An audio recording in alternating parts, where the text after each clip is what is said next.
Hi guys, welcome back to our YouTube channel. तो चलिए guys, आज मैं आप लोगों के लिए एक नई वीडियो लेके आई हूँ कि हम अटेंडेंस शीट में कंडीशनल फॉर्मेटिंग का यूज कैसे करें। गाइस, जो बहुत सारे वर्किंग प्रोफेशनल्स हैं उनको ये डेली रूटीन्स में ये बहुत प्रॉब्लम आती है कि वो अटेंडेंस शीट में कंडीशनल फॉर्मेटिंग का यूज़ करें। तो चलिए guys, please start Naveen sir. एक नया वीडियो लेके आया हूँ जो कि काफी यूजफुल है।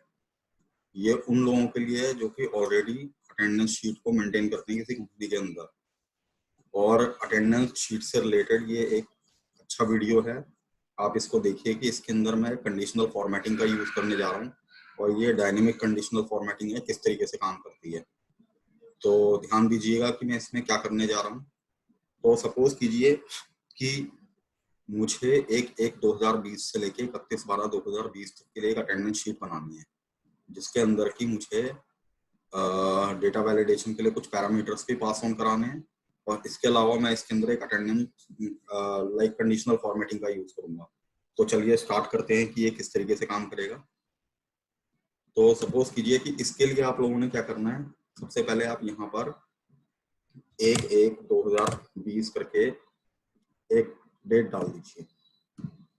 उसके बाद गाइस यहाँ पर टेक्स्ट करके एक फॉर्मूला है, क्योंकि कुछ फॉर्मूलाज ऐसे हैं कि जिन लोगों को ऑलरेडी पता है उनके लिए तो ठीक है, जिन लोगों को नहीं पता है तो गाइस मेरे सारे वीडियोस देखिए, उसके अंदर एक एक चीज को एक्सप्लेन किया गया है कि कौन सा फॉर्मूला किस तरीके से काम करता है। तो यहाँ पर मैं इस टेक्स्ट फॉर्मूला के थ्रू यहाँ पर ईयर नेम उठाना चाहता हूँ। तो देखिए ये इसका सिंटेक्स क्या कहता है, वैल्यू फॉर्मेट टेक्स्ट। तो वैल्यू मेरी ये है, फॉर्मेट टेक्स्ट के अंदर मुझे यहाँ पर मंथ उठाना है। तो मैंने बोल दिया 3 बार MMM apostrophe then YY, and इसको मैं इस तरीके से करके जैसे बंद करता हूँ तो मेरे को Jan 20 करके यहाँ पर दे देता है। अब हम आगे का काम कर सकते हैं। आगे के काम के लिए क्या है, ध्यान दीजिएगा कि इसमें किस तरीके से करेगा। तो मैंने इक्वल टू का साइन देके इस सेल का रेफरेंस दे दिया, और इसको मैंने एब्सोल्यूट बना दिया, फिक्स कर दिया, एंटर। अब मैं फिर एक इक्वल टू का साइन दूंगा और इसका रेफरेंस देके इसमें एक प्लस करा दूंगा। इसको प्लस कराने के बाद अब आप इसको जहां तक कि आपका ईयर एंड हो रहा है वहां तक का इसको ले जाके फॉर्मूले को राइट की तरफ को ड्रैग कर दीजिए। देखिए 28 अगस्त तक का भी तक की डेटा है, तो इसको मैं और देख लेता हूँ कि कहाँ तक की ये डेटा जाता है। एक्सपेंड कीजिए इसको। तो 1/12/2020, 31/12/2020 और ये 31। गाइस ये पूरे साल का डेटा हो गया मेरा। अब इसको मैं थोड़ा यहाँ पर ले जाके बॉर्डर कर देता हूँ। बॉर्डर करने के बाद गाइस, क्योंकि अभी के लिए सिर्फ क्या है, ये सिर्फ इसमें डेट्स आ रही हैं। मैं चाहता हूँ कि डेट्स के साथ मेरे डे भी नजर आने लग जाए कि ये डे क्या क्या हैं। तो मैं फिर यहाँ पर एक टेक्स्ट का फॉर्मूला यूज करूंगा। This time I will give the reference of ये नीचे वाली जो डेट है इसका, क्योंकि मेरा डेटा हॉरिजॉन्टल है तो मैं इसके रो को फिक्स करूंगा, तो बीच में डॉलर आ गया। इसके बाद मैं यहाँ पर 3 टाइम्स डी लिख के एंटर मारता हूँ, तो ये मेरे 1/1/2020 को बैठते था। अब आप इसको पकड़ के इस तरीके से ट्रैक कर दीजिए। तो जैसे ही आप इसको इस फॉर्मूले को खींचते हैं तो यहाँ पर आपके डे भी निकल के आ गए कि किस तारीख को क्या वार पड़ रहा था। अब इसके बेसिस पर गाइस हम लोग क्या कर सकते हैं, आगे का देखते हैं। तो डेटा वैलिडेशन में इस टाइम पर मैं बोल देता हूँ, जैसे सपोज कीजिए कि मेरे पास जो चीजें अवेलेबल है ये डेटा वैलिडेशन में मैं यहाँ पर लगा देता हूँ। जैसे मैंने बोला प्रेजेंट है, absent है, sick leave, casual leave, weekly off, then planned leave, maternity leave, and compensatory off, and then चलिए यही रखते हैं हम। तो इस डेटा वैलिडेशन को ये सारा का सारा इसके अंदर किस तरीके से हाईलाइट होगा गाइस। तो एक काम करते हैं, सपोज कीजिए कि मुझे ये डेटा इसके अंदर अप्लाई करना है, तो मैं किस तरीके से करूँगा। मैं यहाँ से सबसे नीचे आया, इसके लिए आपको ये सारी रेंज जहाँ तक की आपका डेटा है वहां तक की ये सारी रेंज आपको सिलेक्ट करनी पड़ेगी। ये थोड़ा सा मैनुअल टास्क है, थोड़ा टाइम जरूर लगेगा, लेकिन करने के बाद ये वाली जो चीज है, हाँ जी देखिए ये यहाँ तक के सिलेक्ट हो गए।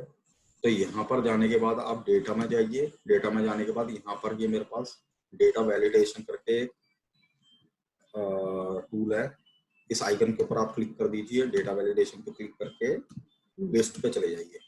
लिस्ट पे जाने का सोर्स, और सोर्स में आपके ये जो भी पैरामीटर्स हैं ये इसके अंदर रख दीजिए। ये रखने के बाद आपने जैसे ही ओके किया तो ये क्या है, इसके अंदर आपका जहां पर भी ये डेटा वैलिडेशन अप्लाई हुई होगी वहां पर ये आपका सारा का सारा हाईलाइट हो गया। तो इसके अकॉर्डिंग आप लोग इसको लगा सकते हैं। अब मैं इसके अकॉर्डिंग एक और इसके अंदर एक वैलिडेशन चलाना चाहता हूँ। एक मतलब इसके अंदर मैं कंडीशनल फॉर्मेटिंग लगाना चाहता हूँ। इस कंडीशनल फॉर्मेटिंग के अंदर मैं हालांकि मैंने पैरामीटर्स वो नहीं किए, लेकिन फिर भी 3 चीजों के ऊपर लगा लेते हैं।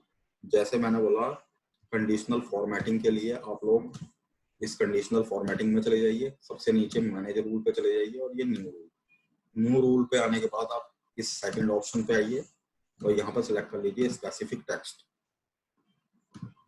पी।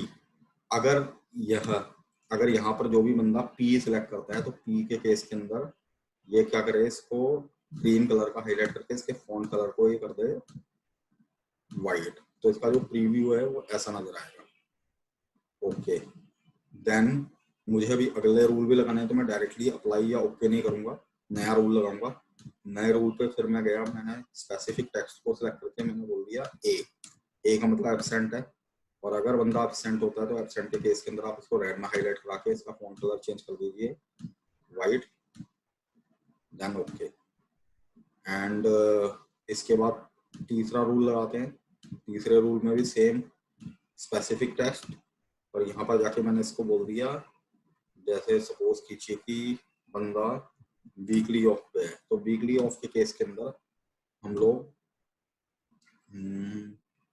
उसको ये बड़ा हल्का सा नीला कलर देते हैं। ओके, वीकली ऑफ पे मत लगाइएगा इसके भी, वीकली ऑफ पे मैं आपको एक और नई चीज दिखाना चाहता हूँ। तो चलिए ये 2 पे लेके चलते हैं, बाकी जैसा चलेगा उसको रहने दीजिए। ये प्रेजेंट एंड एब्सेंट पे ही चलते हैं, तो ओके एंड ओके। तो गाइस अब अगर जैसे सपोज कि मैं 1/1/2020 के लिए अटेंडेंस लगाना चाहता हूँ, तो जैसे ही मैं जिस तरीके का पैरामीटर सिलेक्ट करूंगा, क्योंकि इसके अंदर कंडीशनल फॉर्मेटिंग 2 पे लगी है, जैसे रोहन बजाज समझिए उस दिन प्रेजेंट था तो इसको अपने आप ही ग्रीन करेगा, और जो भी बंदा एब्सेंट होगा इसको रेड करेगा। ठीक है, तो ये तो इसकी कंडीशनल फॉर्मेटिंग इस तरीके से काम कर रही है। अब जो अगली जो कंडीशनल फॉर्मेटिंग में लगाने जा रहा हूँ ये थोड़ी सी समझने लायक है। तो देखिए इसके लिए आप लोगों को क्या करना है, आप लोग इस जितना भी डेटा है सारा का सारा डेटा सिलेक्ट कीजिए जहां तक कि आपका डेटा है। इस डेटा को सिलेक्ट करने के बाद मतलब आपको क्या करना है, ये जो नेम है इन नेम्स को छोड़ के बाकी का सारा डेटा आपने सिलेक्ट करना है। तो जैसे मैंने यहाँ पर आने के बाद ये सारा डेटा सिलेक्ट कर लिया नेम्स को छोड़ के, अगर आप ध्यान देंगे तो यहाँ पर नेम्स को छोड़ा है मैंने। अब आप यहाँ पर जाके कंडीशनल फॉर्मेटिंग पे जाके फिर से मैनेज रूल पे जाइए, और मैनेज रूल में जाने के बाद सबसे नीचे use a formula to determine which cell to format, इसके अंदर आके आप क्लिक कर दीजिए और यहाँ पर एक फॉर्मूला यूज कीजिए। देखिए फॉर्मूला क्या है, आपने इक्वल टू का साइन देना है और लिखना है। यहाँ पर और का मतलब होता है या। इसके लिए आपने क्या करना है, जो सबसे पहली सेल होगी इस एम्प्लॉय नेम के बाद जो भी सबसे पहले सेल के ऊपर जो भी डे होगा उस डे के ऊपर क्लिक कर लीजिए, क्योंकि इसके ध्यान देंगे तो दोनों तरफ डॉलर आ रहा है। मुझे इसके बीच में डॉलर रखना है, तो इसके आगे वाले डॉलर को मैंने हटा दिया मैनुअली। और माउस का ही यूज कीजिएगा यहाँ पर, क्योंकि अगर आप कर्सर का यूज करेंगे तो कर्सर इधर उधर भाग जाएगा, तो वो वाली चीज आपके लिए प्रॉब्लमेटिक होगी। सिर्फ इस केस के अंदर आपको माउस का यूज करना है। अब मैंने इसके बीच में डॉलर रख के मैंने इक्वल टू का साइन देके मैंने बोला क्या ये जो C4 पे जो भी मेरी वैल्यू पड़ी है क्या ये सैटरडे है। सेम थिंग मैं फिर से करूंगा, मैंने C4 का फिर से यहाँ पर रेफरेंस दिया, इसमें से आगे वाले डॉलर को हटा के और फिर मैंने यहाँ पर आगे जाके बोल दिया क्या C4 की वैल्यू संडे है। ऐसे डबल कोट्स के अंदर लिखना है आपने दोनों चीजों को। अगर ऐसा होता है तो आपको फॉर्मेट क्या करना है, तो देखिए मैंने कहा कि अगर ऐसा होता है तो आप फॉर्मेट कीजिए इसको जहां पर भी सैटरडे संडे आता है। मैं एक नई चीज और आपको बताता हूँ, यहाँ पर कुछ पैटर्न कलर भी होते हैं।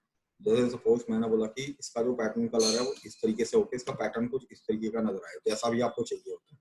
तो अभी के लिए मैं जैसे इस तरीके का पैटर्न ले लेता हूँ, तो ये कुछ इस तरीके से हाईलाइट होगा आपका। तो ये करने का मैं इसको okay okay and then okay करता हूँ। तो जहां जहां भी सैटरडे संडे होंगे गाइस, ये अपने आप ही उनको हाईलाइट कर देगा अपने आप ही कि ये वीकली ऑफ है आपके।